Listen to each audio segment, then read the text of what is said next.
আজ থেকেই একীভূত ৫ ব্যাংকের আমানতকারীরা তাদের জমানো টাকা তুলতে পারবেন।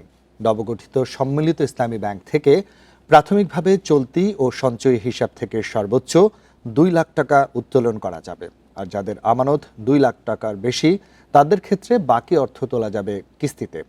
তবে কিডনি ডায়ালাইসিস ও ক্যান্সারের আক্রান্ত রোগীদের ক্ষেত্রে এই শর্ত প্রযোজ্য হবে না। দীর্ঘ অপেক্ষার পর শেষ পর্যন্ত টাকা তুলতে পারবেন একীভূত হওয়া ৫ ব্যাংকের আমানতকারীরা।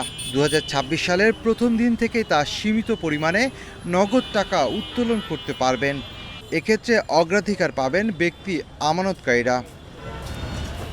বাংলাদেশ ব্যাংকের এক প্রজ্ঞাপন অনুযায়ী first security bank, social Islami bank, Exim bank, global bank ও ইউনিয়ন ব্যাংকের আমানতকারীরা প্রাথমিকভাবে চলতি ও সঞ্চয় হিসাব থেকে সর্বোচ্চ ২ লাখ টাকা উত্তোলন করতে পারবেন। ২ লাখ টাকার বেশি উত্তোলন করতে চাইলে ৩ মাস করে বিরতি দিয়ে ১ লাখ টাকা করে সর্বোচ্চ ৭ লাখ টাকা তুলতে পারবেন। টাকা তোলা যাবে নিজ ব্যাংকের চেক বই ব্যবহার করেই। আর কেউ টাকা না তুললে জমাকৃত আমানতের ওপর মুনাফা পাবেন। দীর্ঘদিন পর আপনারা আশার বাণী পেয়েছেন তা বলবো না, আশার বাণী অনেক আগেই আপনাদের তাদেরকে দেওয়া হয়েছিল, সেই বাণীর এক্সিকিউশন দেখতে পাবেন। অন্যদিকে প্রতিষ্ঠানের অ্যাকাউন্টের ক্ষেত্রে ৭ লাখ টাকার বেশি আমানত ৫ বছর মেয়াদি মূলধনে রূপান্তরিত হবে। তার মোট জমার ওপর ৩% হারে মুনাফা পাবে। ব্যক্তি পর্যায়ে ৩ মাস মেয়াদি আমানত স্বয়ংক্রিয়ভাবে আরও ৩ বার নবায়নের পর তোলা যাবে। আর ৬ মাস থেকে ১ বছর মেয়াদি আমানত ২ বার নবায়নের পর তোলা যাবে ব্যাংক থেকে।